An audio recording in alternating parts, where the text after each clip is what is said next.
Today we're doing Parshas Metzora, which usually goes together with Tazria and Metzora, but this week it's separate, but still it's the same topic. This will be our last class on Parsha until after Pesach, because next week I'm sure everyone's getting themselves busy getting ready for Pesach. So we'll start probably a week or so after Pesach. Look in the bulletin and we'll find it exactly when we start again. All right, this Parsha, as well as the last Parsha, discusses skin diseases at great length.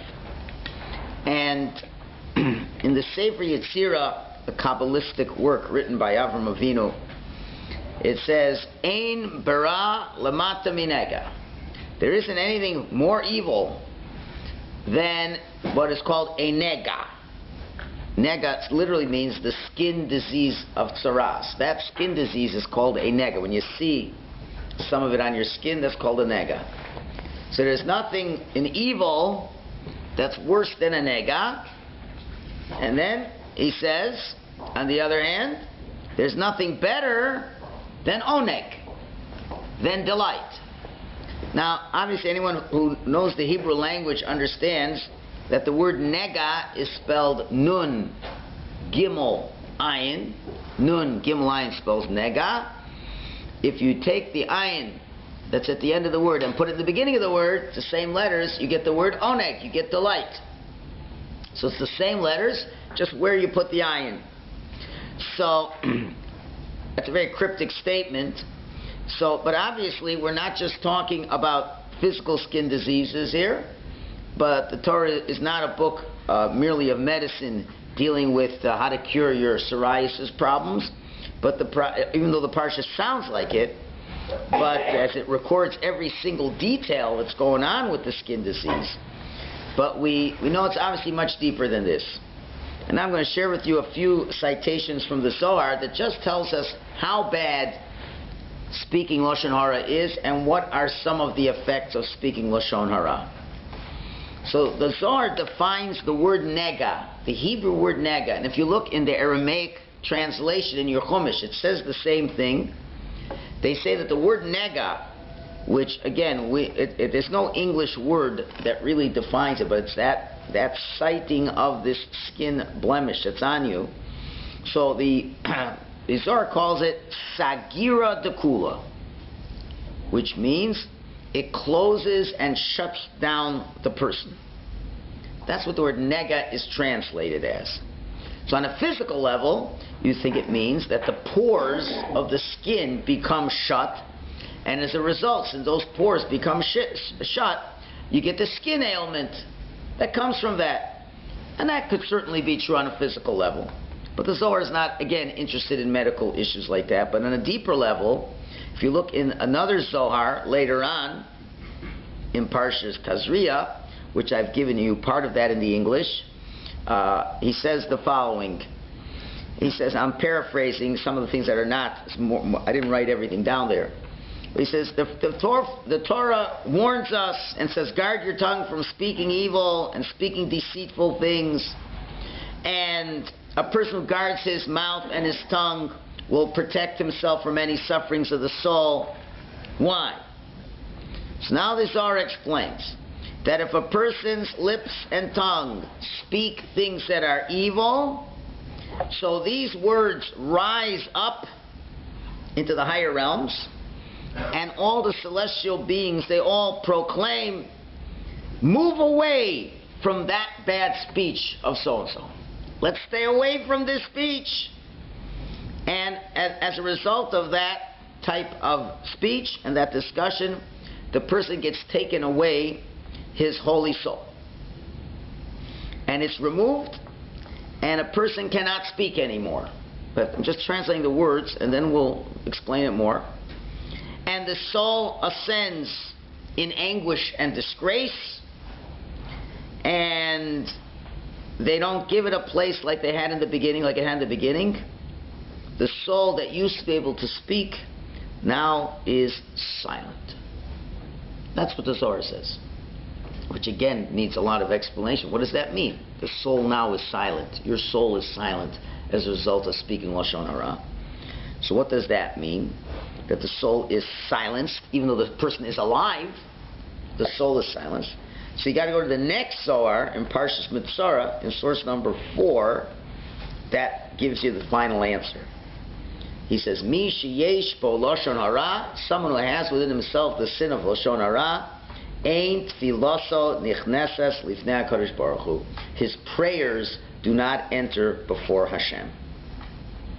So what the Zohar is really saying is that when a person speaks a lot of lashon hara, you know, the person may be physically speaking, but he can't pray. And whatever he does pray is not allowed to enter God's confines. You know, it's very interesting. Never in the history of the world have there been people who talk so much. It's like unbelievable how much people talk now. Now with all the cell phones, it used to be when you're in your car, at least you didn't talk. There were all kind, you know, when you were going for a walk, you didn't talk. Now I don't know. I see, you know, young people. I mean, like, you know, like really young people. They're always talking. I wonder, what could be talking about? It's so important.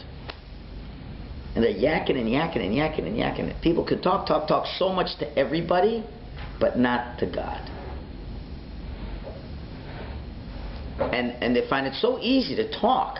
But you put them in a shul, put a sitter in front of them, that's so quiet. Unbelievable. So what's going on over here? But this is what the Zohar is saying. The Zohar is saying, why did Hashem give you the ability to speak? Primarily was to speak to God through prayer and through the study of Torah. That's the primary function of the mouth. Everything else in the world that you speak should serve as a function of that Torah that you are learning. That's what's it's hinted to in the 2 birds. When the Metzora gets his purification, we bring to him 2 birds. And they're so what's the idea of the birds? What's the symbolism of the birds? So the Kabbalists say, based on a statement of I believe Rabbi Yochanan ben Zakkai, Yochanan ben Zakkai said if he was the one creating man, he would have created man with 2 mouths. One for davening and learning, and the other for the mundane things of the world. To which many of us would say to that, yeah, if God created us with 2 mouths, we'd use both mouths for speaking lashon hara. But his colleagues gave a different answer. Said, no, it's better with 1 mouth, and everything should be Torah and mitzvahs. Torah and tefillah. So the mystics explain, what does that mean? It means that, of course, you're not going to be saying everything is going to be Torah and words of prayer. But anything else you will say is going to be only a direct result of that Torah and prayer. And therefore, if you're going to go to the store and buy something, you're going to talk and ask for it the way a person who learns Torah asks for it. And you're going to talk with honesty. You're not going to talk with deceit. And that's what the 2 birds, when the Metzora is purified, there's 2 birds. What do? 1 bird we slaughter, and we pour its blood into a earthenware utensil. And the second bird, we dip the bird into the blood, and we let it fly away. So the mystics explain, what's the symbolism? That now that you are purified, you should be able to talk 2 types of talking.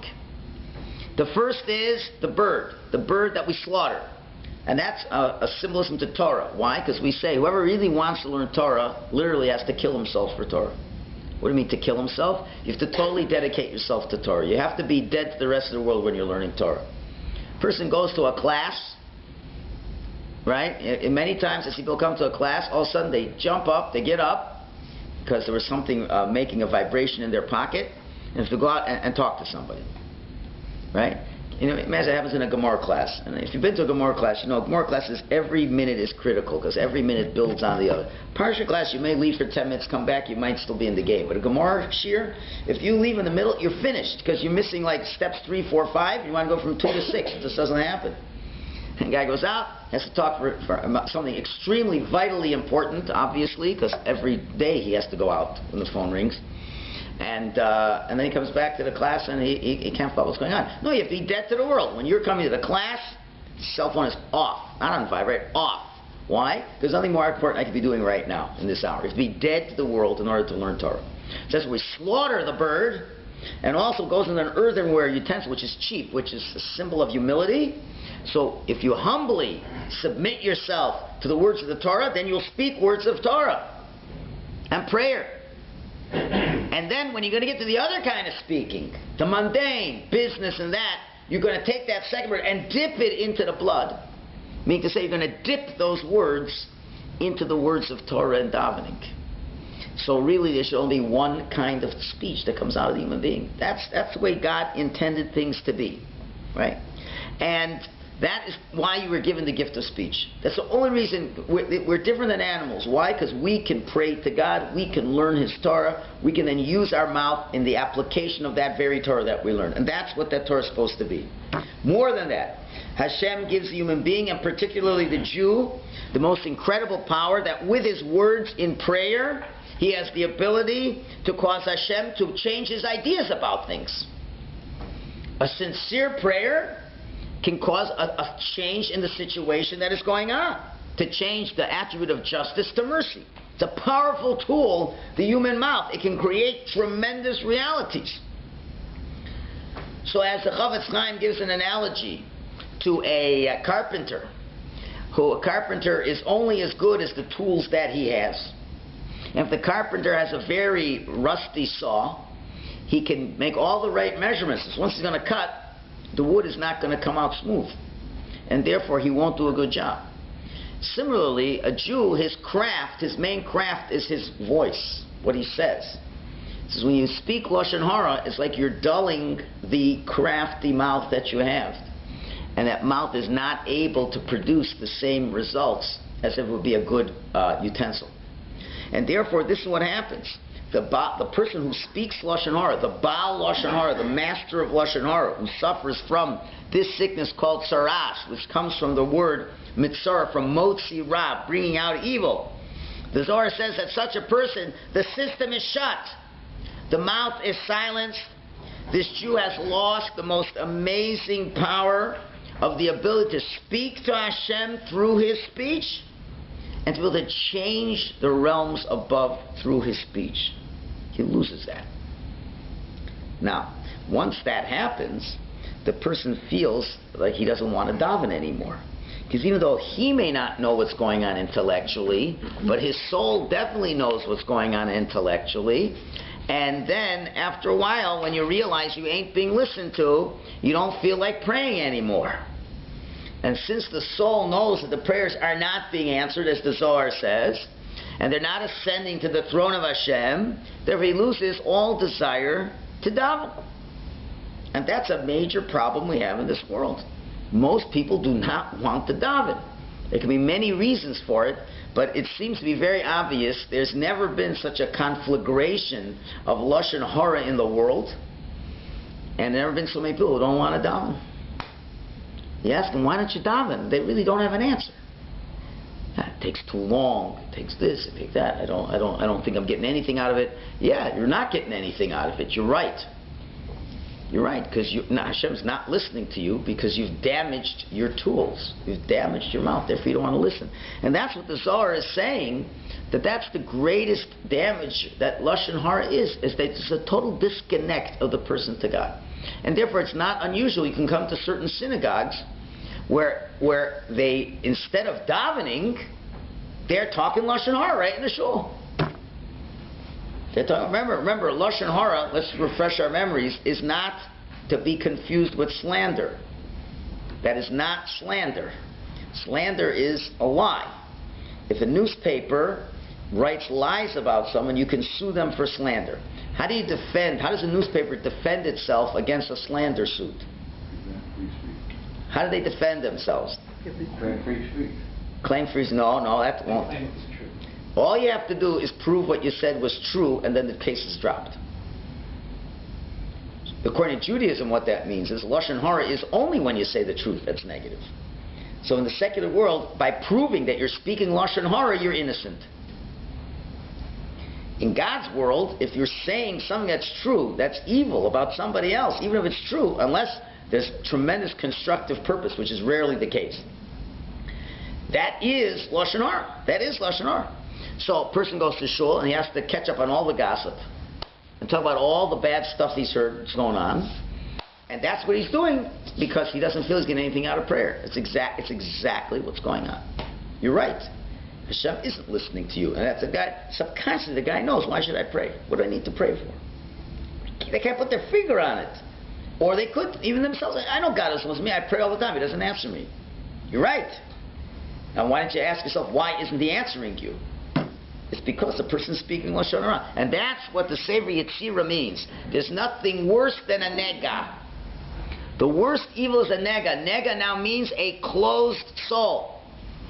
A soul that's disenfranchised from Hashem, and a person who feels that he's not connected to Hashem. There's nothing worse than that. And there's nothing greater than oneg, the delight to know that Hashem is listening to you.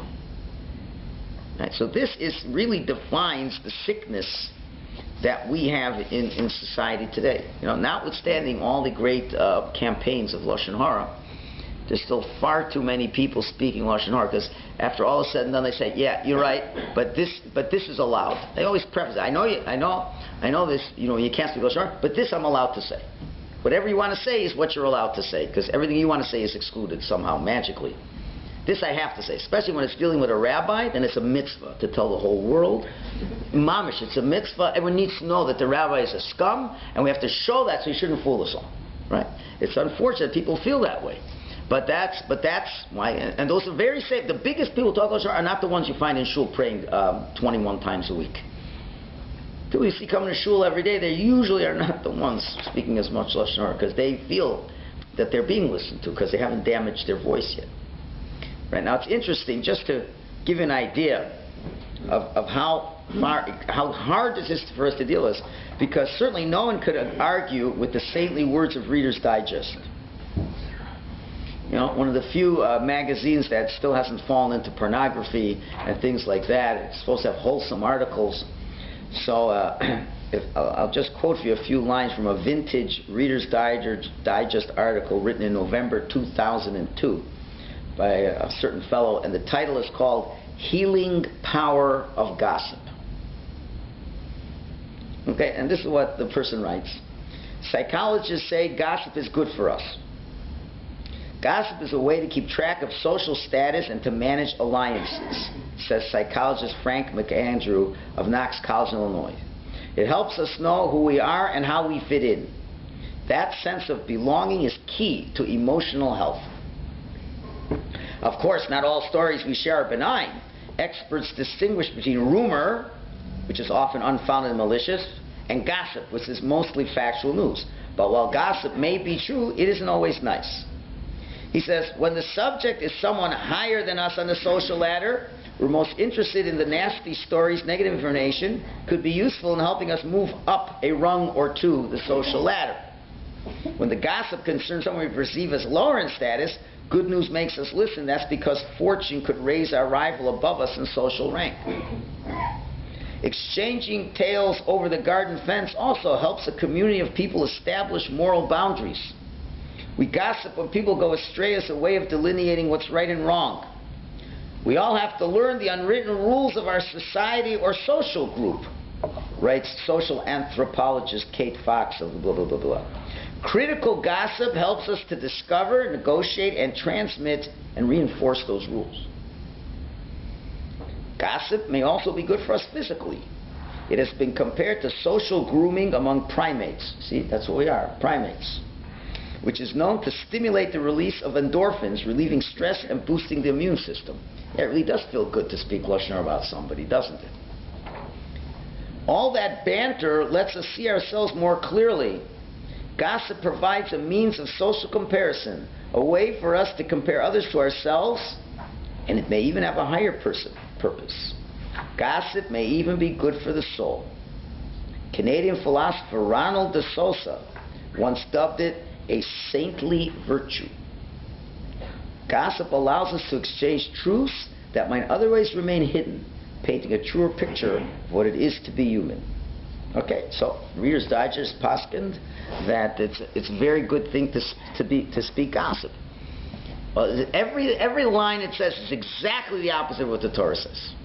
The idea of comparing yourselves to others is the most despicable thing a person can do, because that denies his own essence, right? So that's why, if the whole world thinks it's amazing, that's why, like I keep saying, you cannot buy a newspaper. You cannot buy a newspaper, because a newspaper is filled with Lashon Hara. It's filled with negative things about other people. What are you going to hear now for the next month in the election campaign? Pure Lashon Hara. This guy's bad, this guy's bad. You know, that's all they're saying. You know, the first ad for the Conservative Party was saying who the liberal guy, he's the voice of the party, and they start saying he's the voice. He's only doing it for his own interest, this and that. He doesn't really even care about the liberal party. As the first salvo. So, but you can't listen to this. You know, you can't hear it. You can't listen to it. You know, I was telling the kids last Shabbos, you know, even if you go to a hockey game, it's something you have to teach your kids. If you go to a hockey game, there seems to be an unwritten law, because I paid $100 for the tickets, I'm entitled to speak Lashon Hara now. What do I mean? If the goalie is bad, if you say that goalie stinks, that's Lashon Hara. You know, he never takes the shot at the right time. He's a hog. He's a this. He's a that. It's all Lashon Hara. Like, why can't you say that was a good play? That was an amazing play. He's a good player. Why can't you say the positive? That's what you should learn, and that just becomes, it's automatic. I don't want to get into technicals. Is it Lashon Hara on a goy? Is there Lashon Hara to a non-Jew? That's not the point. It's the attitude that you're just knocking everybody. Don't you find that in sports all the time? It can't be an article that doesn't say how bad somebody's good and somebody's bad. Right? So we're all judging this. So it's a world where everybody speaks Lashon Hara, where it's very, very difficult to not be in that group. And the Torah is saying that that's why our prayers are shut down. Hashem doesn't listen to our prayers, and now we understand psychologically or meta-psychologically why we're not in the mood to pray. Yeah. So I don't want to take you off track. It's okay. It's all right. We do have an election coming up. How should you get information about candidates? You can say, if you want to have a candidate's night, you say you can come, all candidates come, but you may not speak one word of Lashon Hara. And you tell them what Lashon Hara is, and if you do, we automatically will stop you in the middle of what you're saying.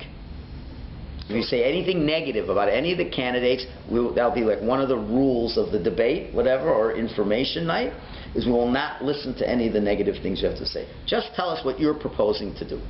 So other than that, like no internet, no newspaper, no... I mean, all it is Lashon Hara. But you do have to make an educated decision. So that's how you make the educated decision. First of all, I don't know if you can even make an educated decision anymore. What's the educated decision? This crook over the other crook? Well, you live in a country, I mean, you should vote. Yeah. You know, there's a lot to talk about that. At what expense? I'm not sure. Let greater people discuss that issue. But in order to vote, you have to listen to Lashon Hara, then you should better not vote. No? If you want to really know, send a letter to Mr. Harper, to his election campaign. Say, I'd like to hear your opinion on the following issues. I do not want you to be critical of other people when we're giving you your opinion. You send out 4 letters. Well, you're only going to vote for one of 3 parties, right? Send out 3 letters and say, I want to know, what do you stand for? What are you going to do in terms of child care? What are you going to do in front of this? What are you going to do in front of that? And based on that, I don't have to hear what bad things the other people are doing. I'm not interested. Truthfully, if the electorate would tell them that, they'd stop. And you say, and if you'll say any Lashon Hara, I'm not voting for you at all. That's all. It's very simple. Try it, Larry. Right now, when you leave the class, I'm sure you know some people who know politicians. What? I don't know who I'm voting for. I'm just saying, just send a letter to these 3 guys, or they have campaign people. Say, I want to know what he stands for. I don't want to know anything negative. And they'll send you an answer. And then after everything they tell you, you still won't know how to vote. Because they're saying, this one promises this. First, he's going to ask you, who are you? So I'll know what to say, what you want to hear. How do you going to tell you the truth? You don't? That's what I just said. You don't even know that either. You don't even know that? So you want to tie now, Harper is good to Israel, vote for Harper. I don't know. So far, I don't see anybody doing anything really good for the Jews in Canada. we still, after all the noise we're making, we still are paying for our private education. That's really the only issue I have. And nobody's interested. Canada refuses to listen to the UN for years already. They're in contempt of the UN. So that's the kind of country we live in. So what do you want? Anyway, you're right. It would get me off topic. So, but that's the way you have to. That's the only way. If you wanted to vote, you'd have to say, I only want to hear what you plan on doing. The fact that they're Ganovim, every one of them is Ganovim. There hasn't been one leadership that hasn't stolen money from people. That's part of the game. That's just the way it is. Isn't one government that hasn't been scandals. So scandals there's always going to be. That's part of the whole system. The system is made that way. So now that's not an issue. And we know nobody is a moral person either. So that's not, we don't have to hear this anymore, right? So okay, what are you going to do? What are you going to do for me as a Canadian? What are you going to do for the Jews? No one's going to do anything for the Jews. You live in Golos, right? So, okay. Sometimes, you live in certain countries, you live in the United States, there's a lot of good social welfare programs that from people benefit greatly from. So yeah, vote from those that you will definitely benefit from. In Canada, I don't really see. Someone can call me up and say, what have we gained as Jews because of certain people in office? Just because he says something nice in the UN. In fact, that very nice. Harper says nice thing about it. So very good. Thank you very much. That made the family Itamar not get killed because he said that. Right? So you say some nice words, and now what? Things are better for Israel now. Better you have someone in Canada not to say bad things, right? Okay, but does that save Jewish lives? Have they put an embargo on the PLO because of what they did? No. I'm just saying, so it's all a game. We think it's important. But the real issue is daven to Hashem. If we daven to Hashem, you wouldn't need any politicians. That's the real answer. People don't like those answers because they're mostly, not you, but mostly speaking Lashon Hara. So now, let's be involved in where the good Lashon Hara is. Okay, anyway, this is the problem. This is the problem. So, we don't want to leave with this problem. So, in this week's Parsha, in Parshas Metzora, the Torah gives us a wonderful news from Hashem. It's in the first pasuk. The first pasuk says, source number 5, Zos tieh Torah ha-Metzora b'yom taraso. This is the law of the Metzora on the day of his purity. And the whole pasuk seems to be extra because if you keep reading on, you find out this is what we do with the Metzora. So what is this pasuk telling us? And that's going to be the majority of this class, is what is this one verse telling us? It's telling us that those of you who may be speaking Lashon Hara, and you don't feel like davening because your speech has been silenced, the Torah is saying there's a way to fix that problem. And there is hope. And there always is a way to purify yourself to the point that your soul will want to speak to Hashem again. And it's hidden in the mysterious beginning of Zos tieh Torah ha-Metzora. This is the Torah of the Metzora on the day of his purity. Even on the day of his purity, he is still called a Metzora. The Metzora was the one in the state of being impure, the state of tzaras. But even on the day of his purity, he is called a Metzora, which seems to indicate that somehow, from the very problem of being a Metzora, Hashem will show him a way out. That even though you are a Metzora, and you think there's no way out, it's Zos tieh Torah ha-Metzora. There's a Torah for the Metzora, b'yom taraso, on the day that he can become pure. You can become pure. It means, what it means, the pasuk is, you don't have to totally change your personality. But there's a way, within the same basic person that you are, you can become pure. And this is what we're going to find out in the class today. This. With the very problem of you being a Metzora, in that problem we can find that cure. Now how is this accomplished? This is what the Torah is saying. Let's see how can this be accomplished. So there seem to be two verses in the Torah that are contradicting themselves in source 6 and 7. One pasuk it says in Psalms, Ura, lama tishan Hashem.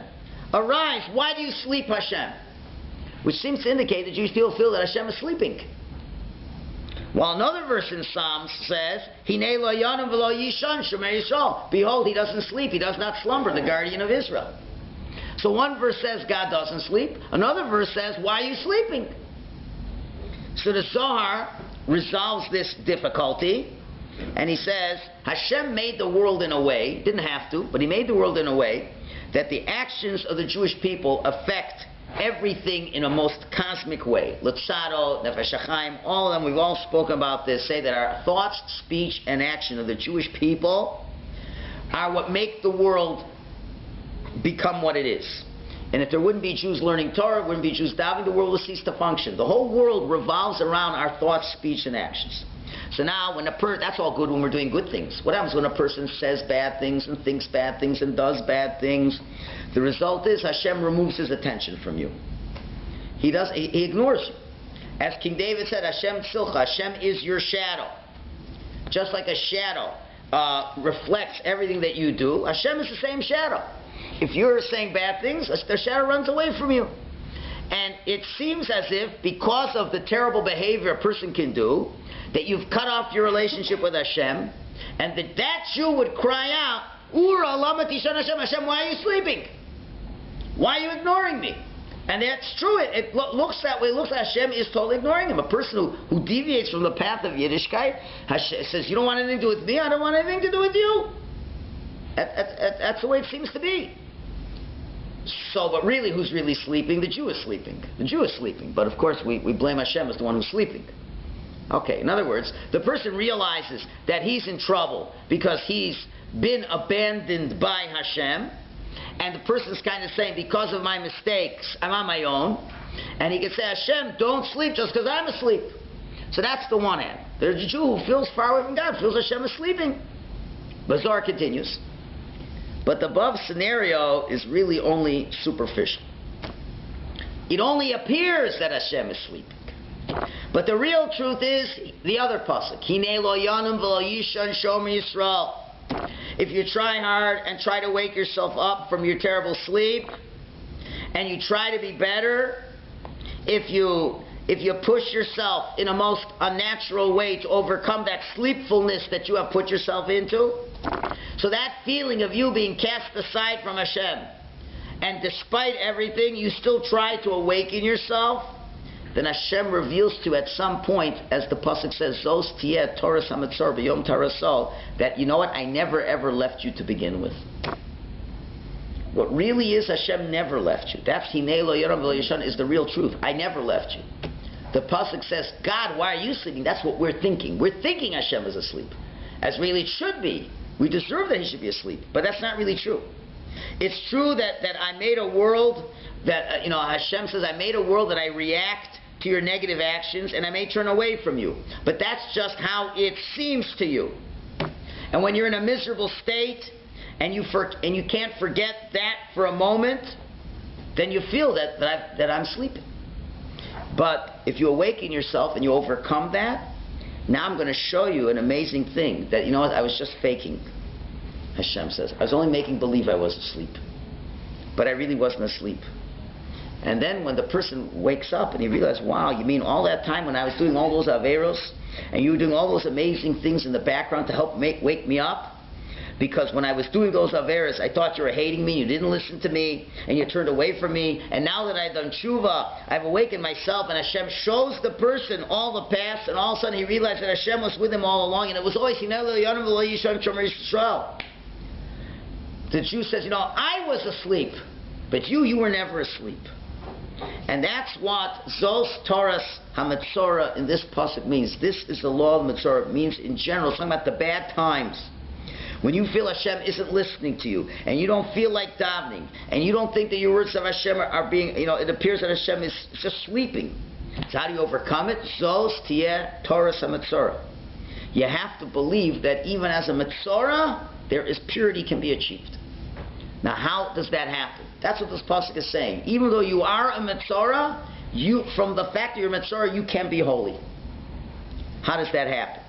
So now we got to go to the next parsha for a minute. What's this word Zos? Zos. Zos is a very special word. Zos, this. So you'll see in next week's parsha, source number 8, it talks right in the beginning about the service in the temple, the Kohen Gadol's service on Yom Kippur. What does the Kohen Gadol do on Yom Kippur? He goes to the holiest of holies, where nobody can go the whole year long.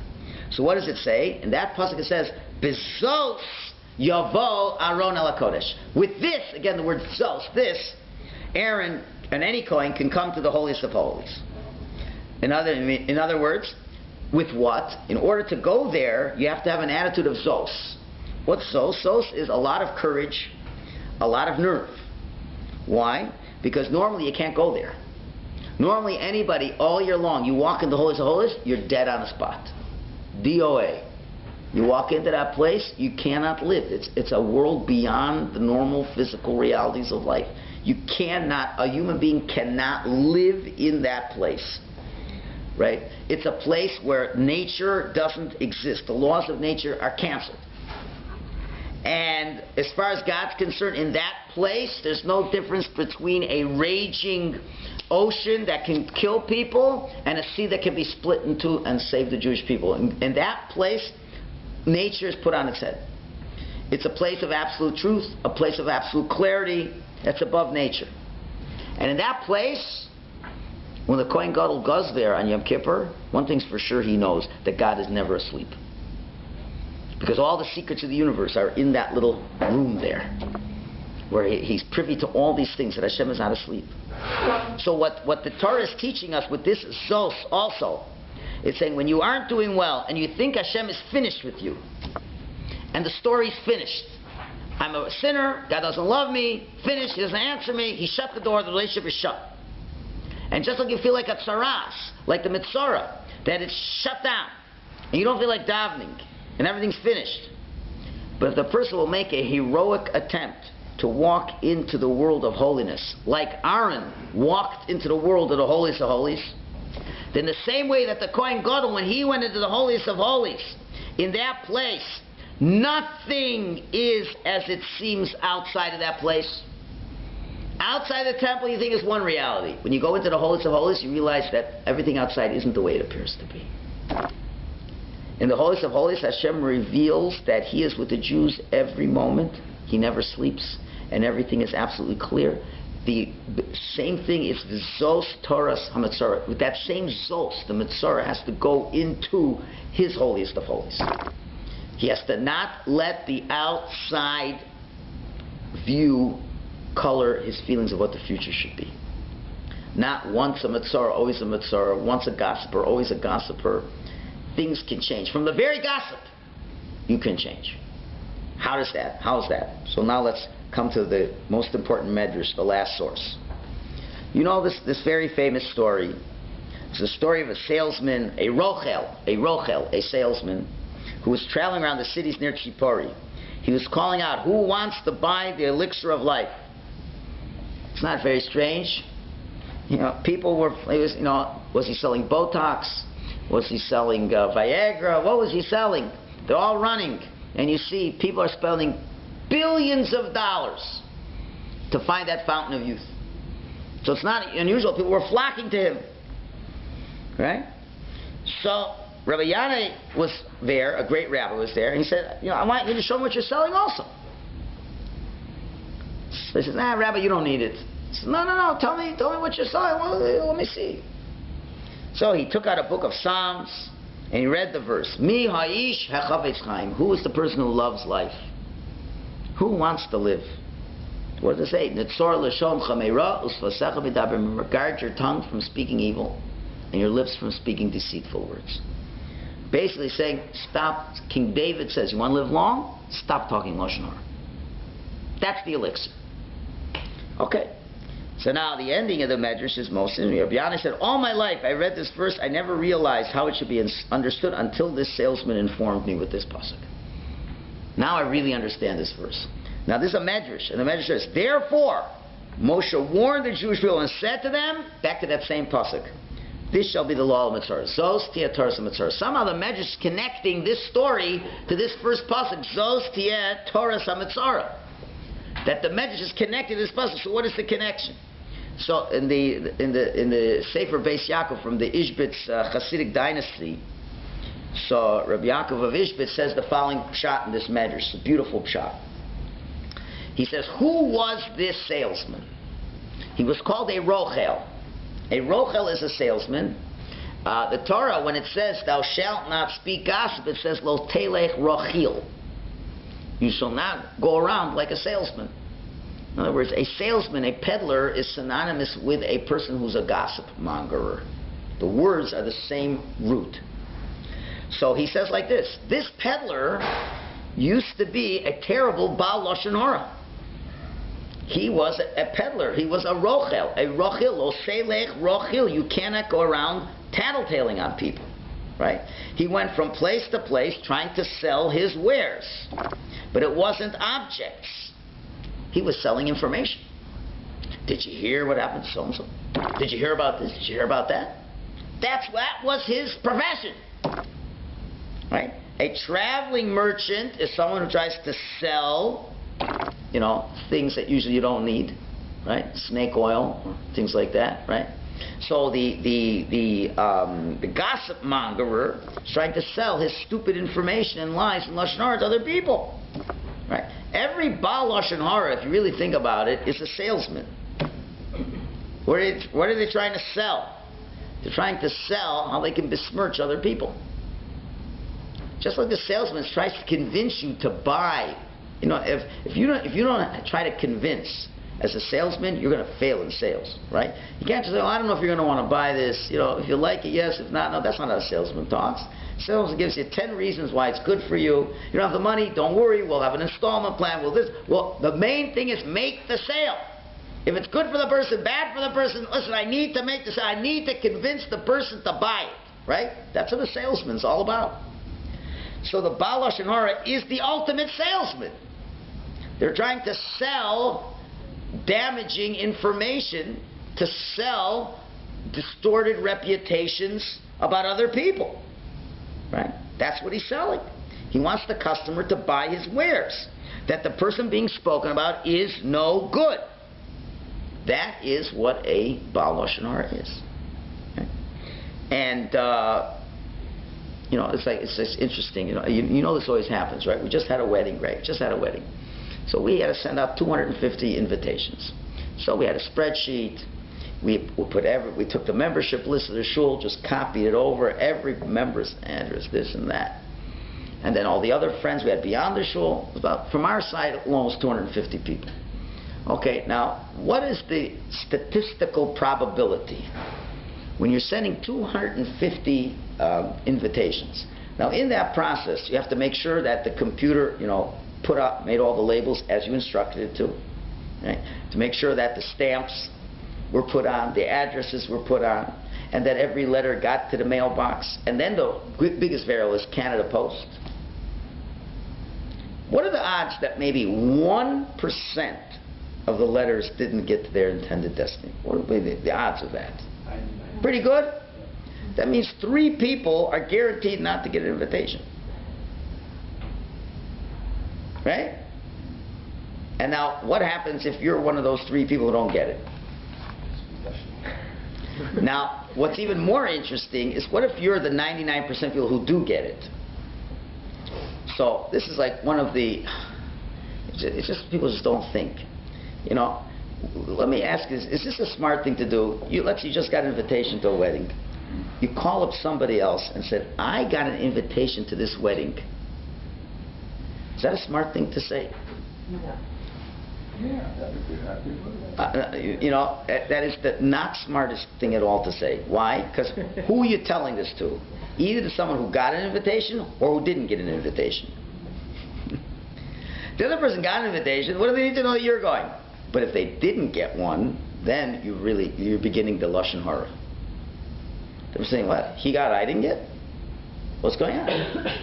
Right? It's like the person is trying to sell it, but in a very sneaky way. It's not like saying, just trying to find out, who did the rabbi not invite? So you have a few people who will forever think that Michalowiczes hate them, because they invited the whole shul, but not me. And that's why all these simchas always have so much pain and agony. There's this people, that's just the way life is, because there's lots of salesmen out there. And even if the person, let's say, didn't get it, the friend who did get it will say, well, yeah, I wonder why you didn't get it. And you'd figure, if they invited everybody in the shul, like, why would they not invite that person? Is it possible there was some human error? If I don't get an invitation, I say, Baruch Hashem. They're not expecting me to go. I don't have to go. But I'm just saying that So I'm just talking, this is the idea of the salesman. They're trying to sell. You know, it's unfortunate. There are always people in the community who try to sell that the rabbi is a bad person. There's certain people, that's their profession in life. They'll go to everybody in the congregation to tell them that the rabbi is a terrible person, from all the truths that they have to say over. You know, or to anybody who's in a high position, that is the target. You know, so I can't take these things personally because that just goes with the role. But if you were slighted if you were slighted repetitively, would you not say to your wife one time, "Why is he like that? Why does he do these things?" Usually, people do not slight people repetitively. It's not that often. And if somebody did, then the Rambam says, and if it bothers you, you have an obligation to go to the person and lay your cards on the table and say, "Why do you keep hurting me?" Invariably, 9 out of 10 times, the guy will say, "I don't know what you're talking about." And usually people are misreading what the person's doing most of the time. And then and most time the guy says, "I didn't realize, I'm sorry, I won't do it again." But people aren't happy with that because they don't have anything to sell anymore. Did you ever anybody go to somebody and say, "You know, so-and-so hurt my feelings," and they apologized? I think he's a big man, he apologized. Never. Because why do they're not looking for the apology, because then they have nothing to sell. Right? So these are the sales, these are the rochels we're talking about over here. You understand what's going on? You understand the measure for measure here? Well, I'm going to leave. I'm jumping ahead. Okay, anyway, so this was the salesman. Let's come back to the salesman of the Medrash. So the salesman was a Baal Lashon Hara. But now the salesman, the Baal Lashon Hara, has done tshuva. We're talking about now the salesman who was a Baal Lashon Hara, who has done tshuva. And that salesman began to realize that the only words which were not being bought, he was selling to everybody, except one person wouldn't buy his words. Who wouldn't buy his words? Hashem. There's the one customer he didn't have. Because every time he talked to Hashem, Hashem wasn't listening to him. Because we said, the Zohar says, when you talk Lashon Hara, your words are closed. Remember? That's how we started the class. You go to everybody and say, Lashon about him, Lashon about him. Everybody, yeah, well, you got lots of customers. Everyone's buying what you got to sell. Then he comes to Shul, he doesn't want to daven. He begins to realize, how come I don't want to daven? You know what? Because there's one being who isn't taking one word of my junk. He ain't buying any of my junk. And you know what? I feel bad about that. He begins to feel, Ura, Lama, Tishan Hashem. Hashem, wake up, why are you sleeping? He realized that he has this closed sickness, where you feel like talking to everybody, but you don't feel like talking Hashem. Everyone's buying my Lashon Hara, but I know that my prayers are meaningless. Therefore, I sense within me, the only one I don't want to talk to is Hashem. That's how he was feeling. So he realized that, and then he began to daven to Hashem and say, Hashem, he begins to do tshuva. He says, Hashem, I need your help to stop me from not talking Lashon Hara. And I'm calling out, Hashem, save me from this terrible predicament I put myself in. And he forces himself to ask for help, just like the high priest has to go into the holiest of holies with daring, even though there's many obstacles. The high priest go to the holiest of holies. It's a very daunting task. It's scary. You could die. The person who's the Baal Lashon Hara to start to do tshuva, it's a very scary task as well. So he screams out to God, and Hashem revealed to him that he never really was asleep. And therefore, when this person finally was healed, so the very same person who used his mouth for bad and sold bad wares, that very same person now, who knows how to talk with a silver tongue, he began to sell words of encouragement of life. In other words, all the years where he developed such a silver tongue to sell the wares of destruction. But he did develop an amazing talent. There was a great talent of the mouth, but he used for terrible things. He says, now I'm going to take the talent that I have and trick people into hearing words of Torah. Just like the snake oil salesman tricks people into buying something they don't need. The Baal Lashon Hara is tricking people to buy his wares, to hear some good. All you have to say is some good. I got some good Lashon Hara about the rabbi. 99% of people are all ears, all ears. Not Lashon Hara about this person, all ears. You know how to sell this. Oh, so how about selling them how to do tshuva? How am I going to sell them to stop talking Lashon Hara? So we're clever. Who wants life? Who wants life? Oh, you got customers are running. Oh, you're clever. You're silver-tongued. You know how to get people to come. You know how to get a customer. They say, you know how you want to live? Don't talk Lashon Hara anymore. And that's the message he's telling over him. So this is the application, and that's what the Meir says. That's what it means. Zos tieh Torah Metzora. This is the law of the Metzora. As a Metzora, as bad as you were as a Metzora, that's where the purity can come out. That you can now use the tools of being a shrewd salesman to sell Torah and to sell life to people. Okay? So, when you go in this courageous way, then you're able to move from one extreme to another. Whereas until now, your greatest deficiency in life was what you were saying. Now, your greatest advantage in life is what you have to say. That's who the salesman is, according to the Ishbitzer. Right? It's not like you can't talk anymore. To do tshuva, this doesn't mean you don't talk anymore. It means you still talk, but you say a lot of good things. The Chavetz Chaim, if people wondered if you ever would visit the Chavetz Chaim, he wrote the laws of Lashon Hara. You probably figured he never would say a word. And people all say he spoke more than anybody else ever spoke. Why? Because he knew what was allowed to be said, what wasn't allowed to be said with such clarity, and he only wanted to speak good. He had lots of good things to say. You could see certain people, great rabbis, they're not quiet, they talk. And they could talk about so many things. They could talk with anybody. They could talk with a secular, they could talk with anybody. Because they always know to say nice, positive things to people, and they say a lot of it, and that's how they're makar of other people. Right? So that's what the salesman was selling over here. He was selling it from his past tshuva. He was selling that. So he doesn't have to give up the life of being, to be about tshuva now, about this, I can no longer be a salesman. No! Continue to be a salesman. You're already prepared well for the job. All you got to do is sell the right product. Zos tieh Torah Metzora. This is the law of the Metzora. You're the same guy. The same guy. You don't have to rip your life apart. You're the same guy. Just slanted in a better way. So now let's take this one step further. Let's take this one step further where the Zohar says, number one, we said it closes up the system, right? Also, the rabbis say that Lashon Hara is as bad as the 3 cardinal sins wrapped up into one. Why is that? So again, the Ishbitzer Rebbe says a beautiful, beautiful idea. It's so beautiful. He says we know there's 3 realms of activity: thought, speech, and action. So let's see the differences between thought, speech, and action. When you're thinking, can an outsider ever be clear and certain about what you're thinking? No. How about if you're doing things? Can an outsider be absolutely sure about what you're doing? Absolutely sure. It's also usually not, because you see them doing something and maybe they're not finished what they're doing.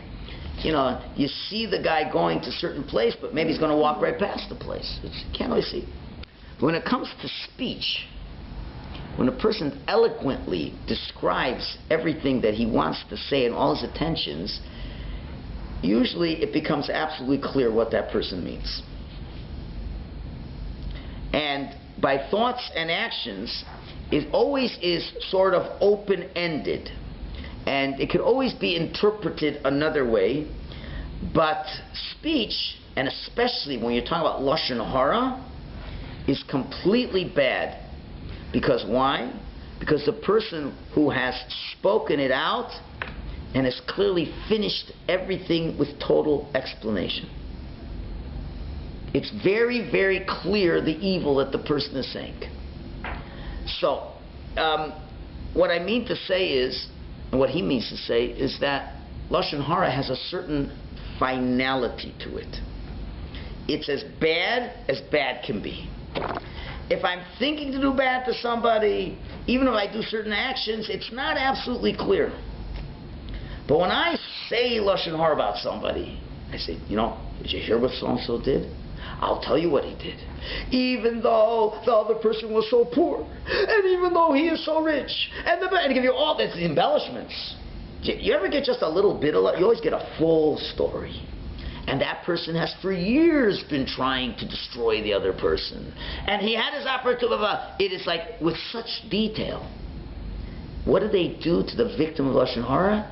They finish him off. It's like, that's it. There's nothing. And that's why it's so terrible to hear Lashon Hara. Because once you hear it and you accept it, even if afterwards you're told it's not true, you still can't get it out of your mind.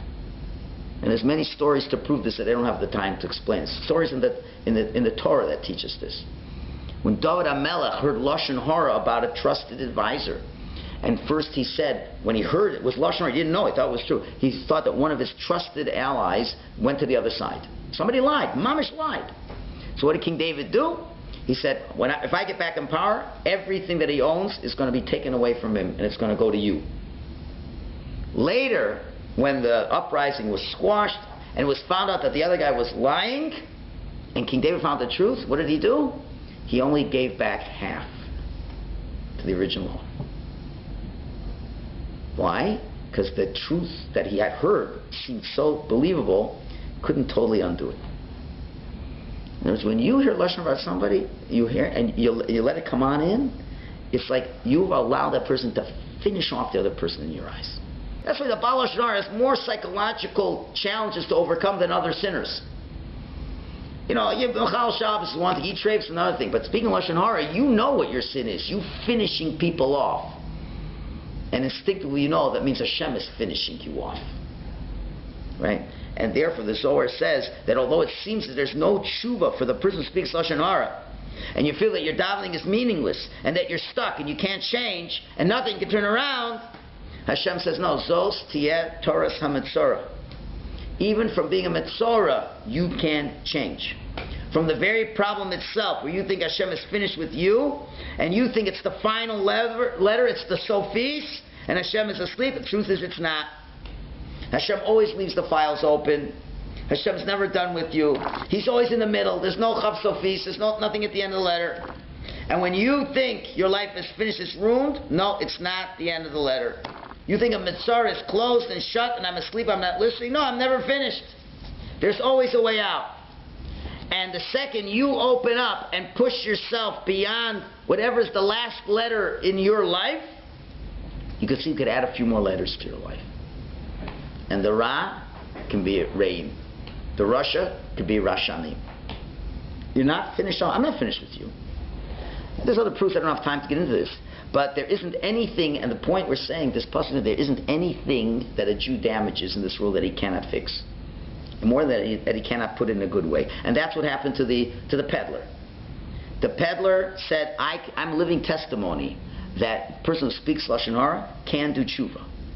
In the beginning I was filled with Lashon Hara. Now I look back, and it seemed I was a Rasha, but I was just developing to be a Rashan.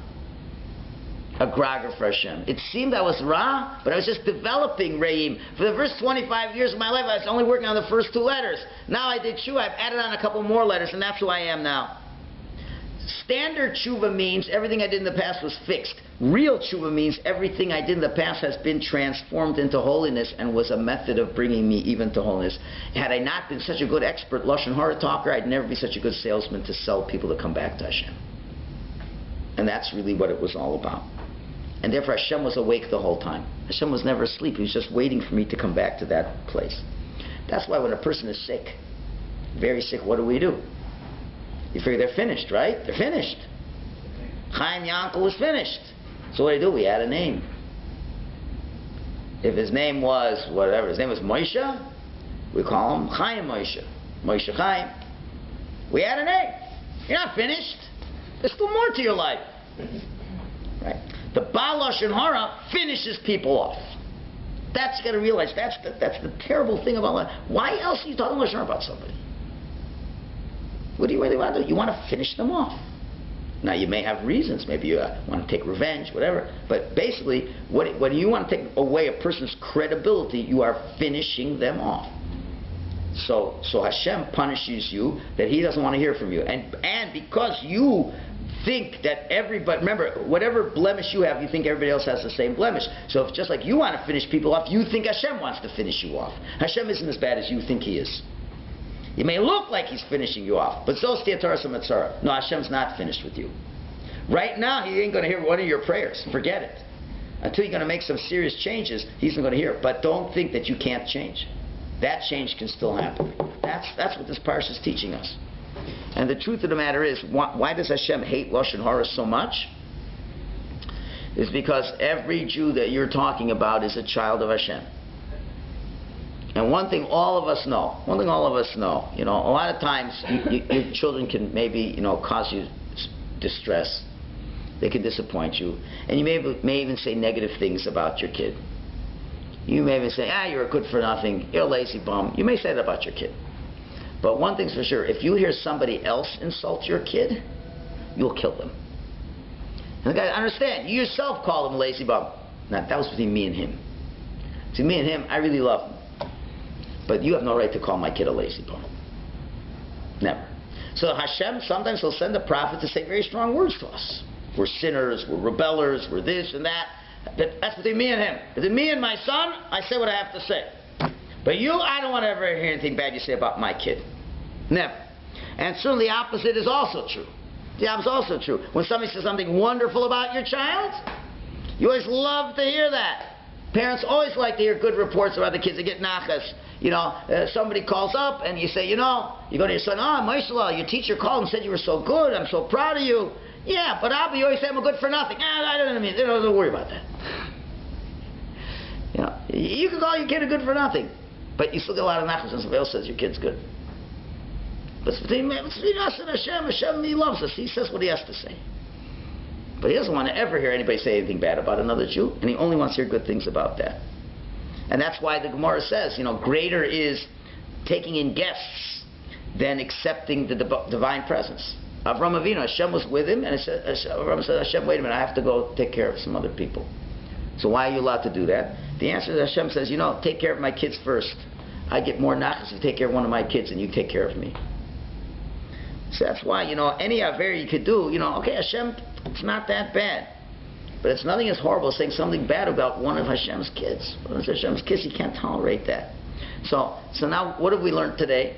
We've learned from the Zohar that one of the worst damages of Lashon Hara is beyond the fact now that you're insulting one of God's kids, which really means that you're not saying very nice things about God. And B, your prayers are closed off. You're not going to be heard. You have no capacity to pray to Hashem, and you don't feel your prayers are worth anything. But as bad as that sounds, you have a way to get around that. In the very area in which you've been negative, you can take that negative. It's not a final Sophie's letter. And you could just say, this is just another letter. It has to be added to what I am. Right now I'm Ra. I got a couple more letters. I'll be Rain. We'll make friends. There's something, as skills you've developed.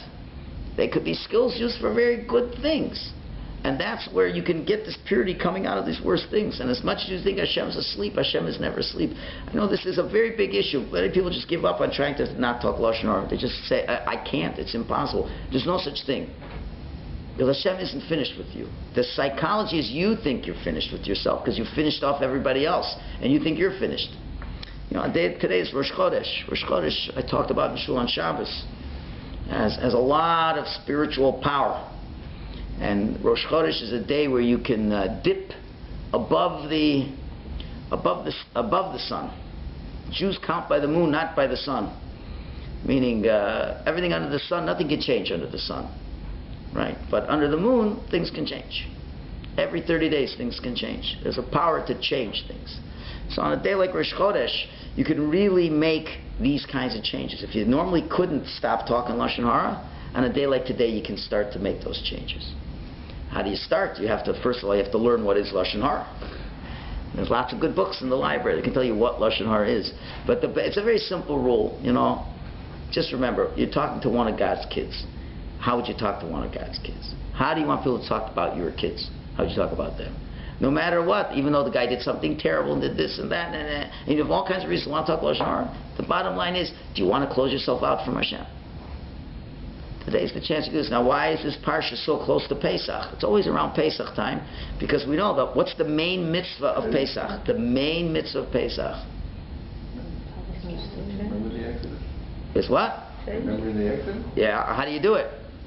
Speak about it. You have to speak about it. The word Pesach is a contraction of two words. Peh, a mouth. Sach, that speaks. The main holiday is to speak, is to use your tongue. The Haggadah, the main biblical mitzvah, is to relate the experience of the exile. What are you trying to do? You're trying to persuade, you're trying to be a salesman. What are you selling? You're selling Yiddishkeit to your kids. You better be a good salesman. Because to teach your kids to want to stay Jews in the society today where it's not valued very highly, it's your one night to be the best salesman that you can be. Pesach. You know, if your mouth is busy talking Lashon Hara, do you think anybody's going to listen to you? No one's going to listen to you. If you want to have a meaningful Pesach experience where the mouth can express, so now, but I've been speaking Lashon Hara. You speak Lashon Hara, that means you know how to be a salesman. You know how to bury your competition, you're excellent. So don't say, who am I to go conduct a Seder and convince my kids that being a Jew is the most important thing in the world? You've got the talents. You've finished off enough people already. Now how about if you start building up some people with your mouth? You can persuade people that the greatest thing to be is a Jew. You sold them already lots of Gehenna. Lots of Gehenna you sold them. They're all burning in hell thanks to hearing what you've told them. So you're very skillful to make them go to hell. Now how about you take them up to heaven? It could be a big kapara. Big kapara. So that's why you have these parshas right before Pesach. You know, it's very, it's a big bottle of Lashon Haras. They don't have big seders either. Now let's run through the story. Let's run through the story. Let's come to the meal. There's no value in that. They finished off their Yiddishkeit. One of a meaningful seder. Start by not talking Lashon Hara. But that doesn't mean to stop talking. You know how to talk already. You know how to talk. So you know how to talk? Talk. Sell them Yiddishkeit. Because, you know, even if you think your kids are too far away from Yiddishkeit, don't give up on them either. You can still sell it. But no one's going to hear you if you're still talking Lashon Hara. If you're going to say, okay, son, idiot, come to the Seder, I'm going to tell you all about the importance of Judaism, you just defeated the whole problem. You've got to stop talking Lashon. You've got to stop finishing off people. Sometimes the people we love the most, we finish them off, and then we just can't come to the Seder, because all Seder is perpetuity, but I've finished them off already, so how can I have any perpetuity? So you got to figure, they're not finished. I'm not finished, he's not finished, nobody's finished. The only thing that's finished is my Lashon Hara is finished. And I'm going to take that skill and go teach them how to be proud Jews.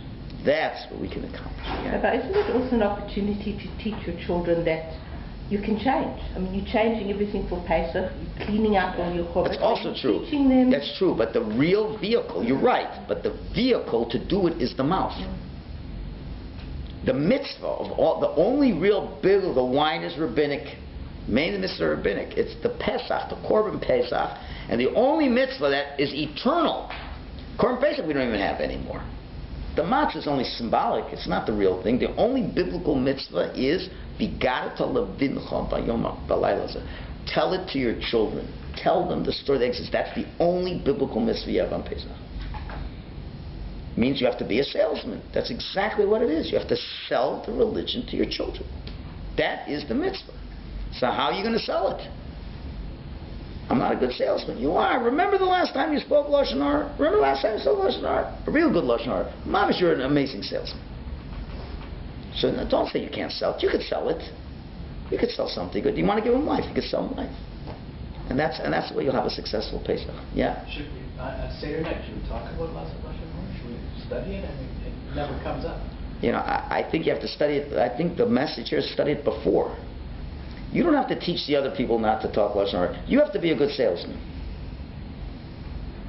Your job as a father, as a friend, right, is to be a good salesman. Right? So what you have to do, we all have to do, you got to remember, if a person is still bogged down in Lashon Hara, Hashem ain't listening to him, and people aren't going to, you're not going to feel that you are even capable of selling it. If we do tshuva before the Seder about Lashon Hara, and our mouths are really doing the right thing, then Hashem will bless you that those words you're going to give, that you're going to sell, you'll be able to sell. So that's why many times the parshas are before Pesach. This, especially in a leaper, it's always before Pesach. Let's get rid of the Lashon Hara. Because what do most unfortunately, Seder tables eventually end up being? Places of Lashon Hara.